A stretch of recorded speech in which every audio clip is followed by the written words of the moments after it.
అందరికీ నమస్కారం అండి. Welcome back to our channel Hanvi vlogs. ఇక ఈరోజు వీడియో ఏంటి అంటే, శ్రావణ మాసం అయితే స్టార్ట్ అవబోతుంది కదండి. కాబట్టి పొరపాటున కూడా ఈ తప్పుల్ని అస్సలు చేయకూడదనమాట. ఒకవేళ చేశారు అంటే 7 జన్మల దరిద్రం మనల్ని పట్టి పీడిస్తుంది. అసలు తెలిసి తెలిసి కోరి కోరి మనం కష్టాల్ని తెచ్చుకున్నట్లే అవుతుంది. కాబట్టి ఎవ్వరూ కూడా తెలిసి తెలియక ఈ తప్పుల్ని మాత్రం అస్సలు చేయకండి. మీ కష్టాల్ని మీరే కొని తెచ్చుకున్నట్లు అవుతుంది. మనలో చాలామంది కూడా తెలియక కొన్ని పొరపాట్లయితే చేస్తూ ఉంటారు. ఏది చేయాలో తెలియక ఇది చేయాలో అది చేయొచ్చులేంటి అలా చేస్తాం ఇలా చేస్తామని చెప్పి లేనిపోని కష్టాలనైతే తెచ్చుకుంటూ ఉంటారన్నమాట. కాబట్టి అలాంటి వాళ్ళందరికీ ఈ వీడియో అనేది చాలా మంచిగా యూజ్ అవుతుందండి. మీరు ఈ ఒక్క వీడియో చూశారు అంటే, అర్థం చేసుకున్నారు అంటే, ఈ శ్రావణ మాసంలో మీరు ఎలాంటి తప్పులు చేయాలి, ఏవి చేయకూడదు, నియమాలు ఏంటి, ఏదైనా ఉన్నాయా, ఎలాంటివి తప్పులు మనం చేయకూడదు అన్న విషయాలన్నీ కూడా మనం క్లారిటీగా అయితే తెలుసుకుందామండి. ఈ నెల జూలై 25 శుక్రవారం నుండి శ్రావణ మాసం అయితే ప్రారంభం అవబోతుంది కదా. ఇక లక్ష్మీదేవికి ఎంతో ఇష్టమైన మాసం అన్నమాట. మరి ఈ మాసంలో లక్ష్మీదేవిని ఎంతో భక్తి శ్రద్ధలతో నియమ నిష్టలతో పాటిస్తారు, పూజిస్తూ ఉంటారు. పొరపాటున కూడా కొన్ని పనులు అస్సలు చేయకూడదండి. తెలిసి తెలియక ఈ శ్రావణ మాసంలో ఈ తప్పులు చేస్తే మాత్రం లేనిపోని కష్టాలు మనమే కొని తెచ్చుకున్నట్లు అవుతాయి. అలానే మనకి దరిద్రం కూడా పడుతుంది. కాబట్టి ఈ మాసంలో ఎవరు ఈ తప్పు పనులు అస్సలు చేయకండి ఫ్రెండ్స్. మరి ఇంతకీ ఈ మాసంలో ఏ పనులు చేయకూడదు అన్న విషయాలన్నీ ఇప్పుడు మనం క్లారిటీగా అయితే తెలుసుకుందామండి. నార్మల్గా మన పురాణాల ప్రకారం అయితే కొన్ని మాసాలు ఎంతో విశేషమైనవి, అలానే పవిత్రమైనవి. ఇక అలాంటి మాసాల్లో శుభకార్యాలకు పెట్టింది పేరని చెప్పుకోవచ్చు. పెళ్ళిళ్ళు, ఎన్నో వ్రతాలు, పూజలు అన్నీ కూడా ఈ నెలల్లోనే ఎక్కువగా జరుగుతాయి. అందులోనూ మరీ ముఖ్యంగా ఈ శ్రావణ మాసం అద్భుతమైన ఫలితాలను ఇస్తుందని మన పురాణాలు చెబుతున్నాయి. ఇక ప్రస్తుతం ఇప్పుడు ఆషాఢ మాసం అయితే ఉంది కదండి. ఇక ఈ మాసంలో సాధారణంగా శుభకార్యాలు చేయరు. కానీ శ్రావణ మాసం రాగానే ప్రతి ఒక్క శుభకార్యాన్ని ధైర్యంగా చేసుకోవచ్చు. లక్ష్మీదేవికి ఎంతో ప్రీతికరమైన, అలానే ఎంతో ఇష్టమైన ఈ శ్రావణ మాసంలో అమ్మవారిని కనుక పూజించారు అంటే మీ అంత అదృష్టవంతులు ఎవ్వరు కూడా ఉండరన్నమాట. కాబట్టి లక్ష్మీదేవికి పరిశుభ్రమైన ఇల్లు అంటే చాలా ఇష్టం. ఎవరి ఇల్లు అయితే కలకలలాడుతూ ఉంటుందో ఆ ఇంట్లోనే లక్ష్మీదేవి కొలువై ఉంటుందన్న నమ్మకం. కాబట్టి శ్రావణ మాసం ప్రారంభం కాకముందే, అంటే జూలై 25 లోపే మీ ఇంటిని నీట్గా శుభ్రం చేసేసుకోండి. ఇక 24న అమావాస్య వచ్చింది కదా. ఇక ఆ రోజున ఇంటిని అస్సలు శుభ్రం చేయకూడదు. కానీ శ్రావణ మాసం ప్రారంభమయ్యాక మాత్రం ఇంటిని శుభ్రం చేయకూడదు. ఇల్లంతా బూజు దులిపి చక్కగా తుడిచిపెట్టుకోండి. అలానే నీటిలో కాస్త కళ్ళుప్పు వేసి ఆ నీటితో తడిబట్ట పెట్టండి. ఇంట్లోనే వస్తువులన్నీ శుభ్రంగా కడగండి. పాత దుప్పట్లను మార్చి ఉతికి ఆరబెట్టండి. ముఖ్యంగా గోమూత్రంలో కొద్దిగా పసుపు, ఒక బిల్వదళం, ఒక తులసి దళం వేసి ఇల్లంతా చల్లుకోవాలి, శుద్ధి చేసుకోవాలి. ఇలా సిద్ధం చేసుకున్న ఇంటిలోకి లక్ష్మీదేవి ఖచ్చితంగా ప్రవేశిస్తారు. అలానే ఈ మాసంలో వచ్చే ప్రతి శుక్రవారం నాడు స్త్రీలు ఖచ్చితంగా లక్ష్మీదేవిని పూజించాలి. ఇక ఇలా చేయడం వల్ల అష్టైశ్వర్యాలు, ఆయురారోగ్యాలు లభిస్తాయి. అలానే ఎలాంటి ఆరోగ్య సమస్యలున్నా దూరం అయిపోతాయి. ఇక ఈ శ్రావణ మాసంలో అత్యంత ముఖ్యమైనది వరలక్ష్మి వ్రతం. పౌర్ణమి ముందు వచ్చే శుక్రవారం చేసుకుంటారు. కాబట్టి ఆగస్టు 8వ తారీఖు శుక్రవారం నాడు వరలక్ష్మి వ్రతాన్ని జరుపుకోవాలని, కులమత భేదం ఏమీ లేకుండా ప్రతి ఒక్కరూ కూడా ఈ వ్రతాన్ని ఆచరించుకోవచ్చు. లక్ష్మీదేవి అనుగ్రహం అందరికీ కావాలి కదా. కులం మతం ఏముంది చెప్పండి. కాబట్టి వరలక్ష్మి వ్రతం రోజు అమ్మవారిని శ్రద్ధగా పూజిస్తే దరిద్ర బాధలు ఏవీ ఉండవు. సంవత్సరం అంతా కూడా ఇల్లు సిరి సంపదలతో కలకల్లాడుతూ ఉంటుంది. ఇక ఆగస్టు 8న వరలక్ష్మి వ్రతం చేసుకోలేని వాళ్ళు, అంటే జన్మ సౌశం, మృత సౌజన్యం, నెలసరి వంటి కారణాలతో ఈ వ్రతం చేసుకోలేని వాళ్ళు శ్రావణ మాసంలో ఏదో ఒక శుక్రవారం రోజైనా సరే లక్ష్మీదేవిని పూజించి 3 లేదా 5 లేదా 8 మంది ముత్తైదులను పిలిచి వాయినం ఇవ్వండి. ఇక అప్పుడు కూడా అమ్మవారిని సంపూర్ణ అనుగ్రహం కలుగుతుంది. అలానే మంగళవారాల్లో మంగళ గౌరీదేవిని పూజించే సాంప్రదాయం కూడా ఉంది. కొంతమంది శ్రావణ మంగళవారాల్లో మంగళగౌరిని, శుక్రవారంలో వరమహాలక్ష్మిని పూజిస్తారు. ఎలా పూజించినా అమ్మవారి అనుగ్రహం పొందడమే కదా ముఖ్యం. అంతేకాదు, శ్రావణ మాసంలో 7 శనివారాల వ్రతం చేస్తే వెంకటేశ్వర స్వామి చాలా ప్రసన్నుడవుతాడు. ఇక లక్ష్మీ వెంకటేశ్వర స్వామికి శ్రావణ మాసం అంటే మహా ఇష్టం. కాబట్టి 7 శనివారాల వ్రతం చేద్దాము అనుకునే వాళ్ళు చేసుకోవచ్చు. లేదంటే శ్రావణ శనివారం రోజు వెంకటేశ్వర స్వామిని మామూలుగా ఆరాధించండి. శ్రావణ మాసం స్టార్ట్ అయ్యి పూర్తయ్యే వరకు పూజ గదిలో ఖచ్చితంగా ఆవు నెయ్యి, పాలు, ఆవు నెయ్యితో దీపం వెలిగించాలి. అలానే వెండి ఇత్తడి కుందులు లేకపోయినా మట్టి ప్రమిదలను ఆవు నెయ్యి పోసి 3 ఒత్తులు వేసి దీపారాధన చేయాలి. ఇలా చేస్తే ఐశ్వర్యాలు మీ ఇంట్లో తాండవిస్తాయి, ఆర్థిక సమస్యలు దూరమవుతాయి. దీపారాధన చేసి గంధం కుంకుమ అక్షింతలు సమర్పించి నమస్కరించుకుంటే శని దోషాలు శని బాధలు తొలగిపోతాయి. ఇక శ్రావణ మాసంలో వచ్చే 5 శుక్రవారాల్లో లక్ష్మీదేవికి తామర పువ్వులు లేదా కలువ పువ్వులు సమర్పించి కనకదార స్తోత్రం చదివి కుంకుమార్చన చేస్తే అఖండ రాజయోగం సిద్ధిస్తుంది. ఇక లక్ష్మీదేవి వారింట్లో కొలువై ఉంటుంది. ఇది ఇక ఈ శ్రావణ మాసంలో కొన్ని పనులను పొరపాటున కూడా చేయకూడదని శాస్త్రాలు చెబుతున్నాయి. ప్రత్యేకంగా ఈ శ్రావణ మాసం అంటే లక్ష్మీదేవికి మహా ఇష్టమని అందరికీ తెలిసిందే. కేవలం లక్ష్మీదేవి సింపుల్గా ఉన్న ఫోటోలు మాత్రమే పూజిస్తారు. కానీ అలా చేయకూడదు. లక్ష్మీదేవి నారాయణుడు ఒకరికొకరు ప్రాణం. అందుకే వారిని ఎప్పుడూ విడదీసి పూజించకూడదు.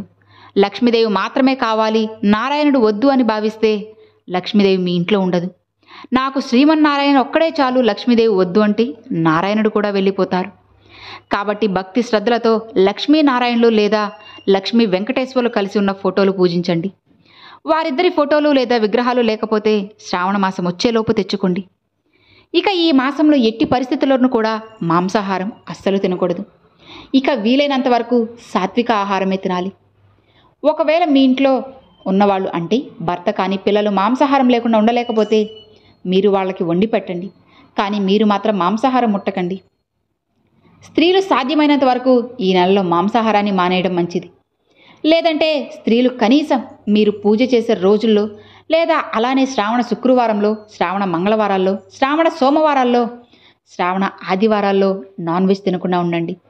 అంతేకాదు ఈ మాసంలో నెల రోజుల పాటు ఒక కాయగూరను కూడా తినకూడదు అని మన శాస్త్రాల్లో కూడా ఉంది.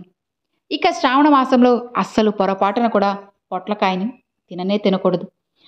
కాదని తింటే దోషాలు కలుగుతాయి, అనారోగ్య సమస్యలు వస్తాయి, లేనిపోని కష్టాలు కొని తెచ్చుకుంటారు, దరిద్రం చుట్టుకుంటుంది. అలానే శ్రావణ మాసంలో ప్రతిరోజు సూర్యోదయం కంటే ముందే నిద్రలేచి ఇల్లు వాకిలి చక్కగా శుభ్రం చేసి ఇంటి ముందు కల్లాపు చల్లి ముగ్గులు పెట్టండి. ప్రతిరోజు తులసి కోట దగ్గర దీపం వెలిగించి తులసి మాతను పూజించండి. తులసి చెట్టులో ముక్కోటి దేవతలు కొలువై ఉంటారు. ఇది అందరికీ తెలిసిన విషయమే కదా. శ్రీమన్నారాయణుడికి తులసి మాత అంటే చాలా ఇష్టం. అలానే ఈ శ్రావణ మాసంలో తులసి పూజ చేస్తే తులసమ్మ అనుగ్రహం కలుగుతుంది. ఎవరైనా స్త్రీలు వచ్చి తాంబూలం పుచ్చుకోవడానికి అలా పిలిచినప్పుడు నెలసరిలో ఉన్న స్త్రీలు మాత్రం తాంబూలం తీసుకోవడానికి వెళ్ళకండి. ఇది అస్సలు మంచిది కాదు, దోషాలు కలుగుతాయి. ఇక సీతాఫలం, దానిమ్మ పండు ఈ 2 కూడా లక్ష్మీదేవి నివాస స్థానాలు అని పురాణాల్లో చెప్పారు. అందుకే శ్రావణ మాసంలో దానిమ్మ గింజలు లక్ష్మీదేవికి సమర్పించి ప్రసాదంగా స్వీకరించండి. లేదా సీతాఫలం అమ్మవారికి సమర్పించినా కూడా లక్ష్మీ కటాక్షం సులభంగా కలుగుతుంది. అలానే ఈ మాసంలో లక్ష్మీ స్వరూపాలైన స్త్రీలు నుదుటిన బొట్టు లేకుండా అస్సలు ఉండకూడదు. ఇక లక్ష్మీ ప్రీతికరమైన ఈ మాసంలో సాయంకాలం పూట తప్పనిసరిగా ఇంట్లో ఖచ్చితంగా మీరు దీపారాధన వెలిగించే తీరాలి. గుర్తుపెట్టుకోండి, పొరపాటున కూడా స్త్రీలు నుదుట మీద కుంకుమ బొట్టు లేకుండా ఎవ్వరూ కూడా అస్సలు ఉండకూడదు. ప్రతి ఒక్కరూ నిండుగా చక్కగా అలంకరించుకొని నీట్గా ఉండాలి. ఇక ఈ మాసంలో సాయంత్రం దీపం పెట్టిన తర్వాత పాలు, పెరుగు, వెన్న ఇలాంటివి ఎవ్వరి చేతితో ఇవ్వకూడదు. ఇలా ముఖ్యంగా మగవారు ఎంతో పవిత్రమైన శ్రావణ మాసంలో మద్యం విడిచిపెట్టాలి. స్త్రీలు ఇంటిని పరిశుభ్రంగా ఉంచుకోవాలి. వర్షాలు ఎక్కువగా పడుతూ ఉంటాయి, అనారోగ్య సమస్యలు వస్తాయి. కాబట్టి నీ ఇంటిని అపరిశుభ్రంగా అస్సలు ఉంచుకోకూడదు. కనీసం వారానికి ఒక్కసారైనా సరే ఇంట్లో ధూపం వేయాలి. ఇక ఈ మాసంలో చెడు మాటలు మాట్లాడకూడదు. చెడు పనులు చేయకుండా ఉంటే లక్ష్మీదేవి దీవిస్తుంది. అలానే ఈ శ్రావణ మాసంలో స్త్రీలు పొరపాటున కూడా కంటతడి పెట్టకూడదు. అంతేకాదు లక్ష్మీదేవికి ఇష్టం లేని పూలతో అంటే ఉమ్మెత్త పూలతో, బంతి పూలతో, వాసన లేని పూలతో అమ్మవారికి పూజ చేయకూడదు. అలానే నిద్రపోయేటప్పుడు తడి కాళ్లతో నిద్రించకూడదు. అలానే మగవారు భోజనం చేసేటప్పుడు వస్త్రాలతో లేకుండా భోజనం చేయకూడదు. మంచం మీద కూర్చొని భోజనం చేయకూడదు. అలానే ఈ మాసంలో ఇంట్లో పండ్లు కుళ్ళిపోకుండా చూసుకోండి. ఎవరి ఇంట్లో అయినా సరే పండ్లు కుళ్ళిపోతే ఇక ఆ ఇంటిపై లక్ష్మీదేవి అనుగ్రహం తగ్గిపోతుంది. అలానే చాలామంది ఇళ్లలో రాత్రిపూట షింక్లో గిన్నెలు అలానే వదిలేసి చేసుకుందాంలే, పొద్దున చేసుకుందాంలే, వాటిని కడుగుదాంలే అనుకుంటారు. కానీ ఈ మాసంలో మాత్రం మీ ఇంట్లో ఉన్న అంటే ఇంట్లో అన్నం తిన్న వెంటనే గిన్నెల్ని రాత్రిపూట షింక్లో ఉంచకూడదు. ఎప్పటికప్పుడు కడిగేసుకోవాలి. గుమ్మంపై నిల్చోవటము, గుమ్మంపై కూర్చొని తల దువ్వటము, గుమ్మంపై కూర్చొని పూలు కట్టుకోవడము, ఏడవడము, ఇలాంటి పనులు అస్సలు చేయకూడదు. ఇక ఇలాంటి పనులు ఎప్పుడూ కూడా గుమ్మం దగ్గర ఈ తప్పు పనులు అస్సలు చేయకూడదు. ఇవి తెలుసుకున్నారు కదా. కాబట్టి మీరు కూడా ఇలాంటి పొరపాట్లు ఎప్పుడూ కూడా చేయకండి ఫ్రెండ్స్. జాగ్రత్తగా ఉండండి. లేదంటే లక్ష్మీదేవి కటాక్షం అనేది తగ్గిపోతుందన్నమాట. మీరు చేసినా ఎంత పెట్టి మీరు పూజ చేసినా సరే, ఎంత ఘనంగా చేసినా దానికి అస్సలు ఫలితం ఉండదు. కాబట్టి ఈ పనులు అస్సలు చేయకండి ఫ్రెండ్స్. ఇక లక్ష్మీదేవి తిరుగుతూ మీకు అనిపిస్తుంది కదా.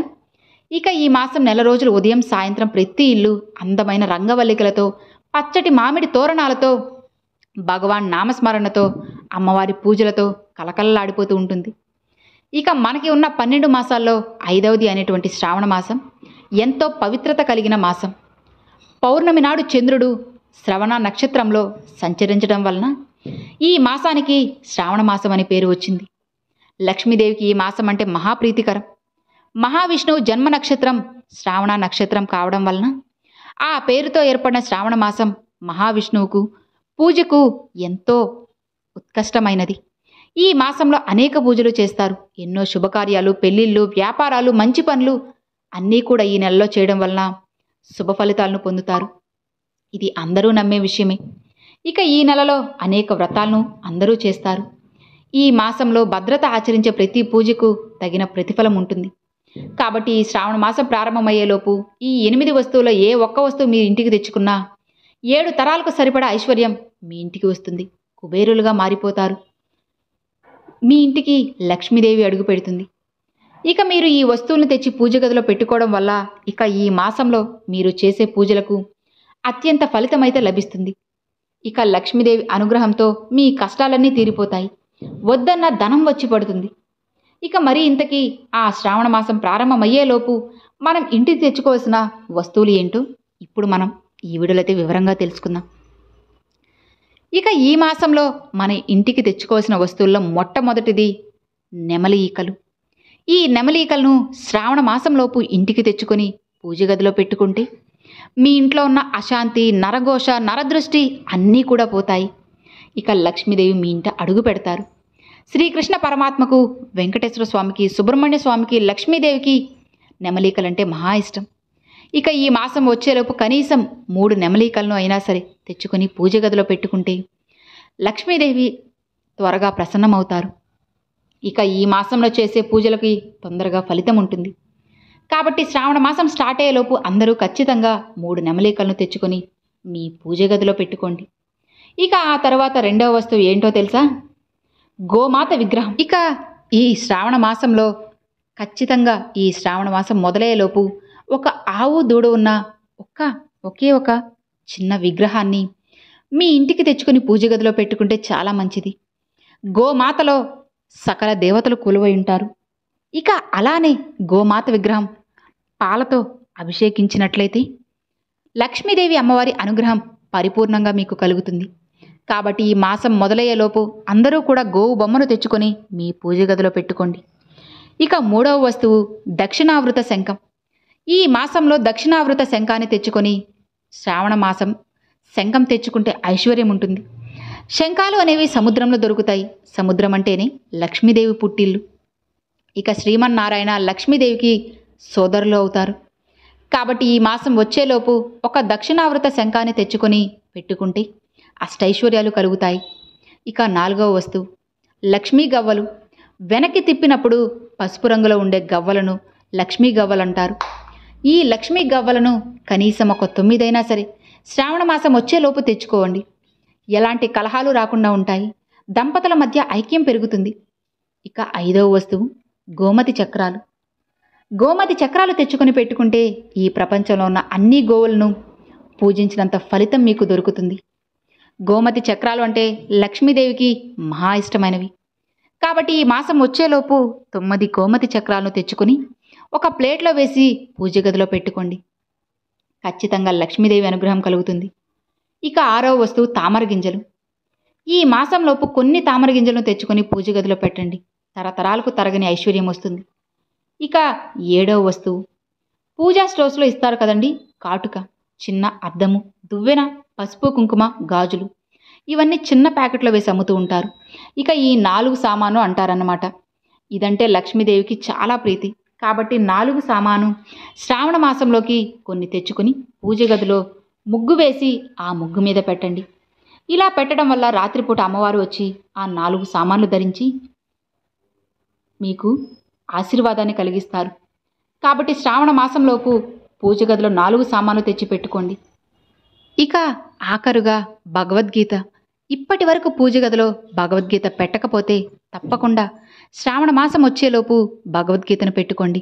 ఖచ్చితంగా మంచి జరుగుతుంది. సో విన్నారు కదండి, శ్రావణ మాసంలో ఎలాంటి తప్పులు చేయకూడదు, ఎలాంటి పనులు చేయాలి, ఎలాంటి వస్తువులు తెచ్చి మనం పూజ గదిలో పెట్టుకోవాలని. ఈ వీడియో నచ్చినట్లయితే ఒక చిన్న లైక్ చేయండి, మీ ఫ్రెండ్స్ అండ్ ఫ్యామిలీస్కి షేర్ చేయండి. ఫస్ట్గా మన ఛానల్ చూసేవాళ్ళు సబ్స్క్రైబ్ చేసి సపోర్ట్ చేయండి ఫ్రెండ్స్. Thanks for watching.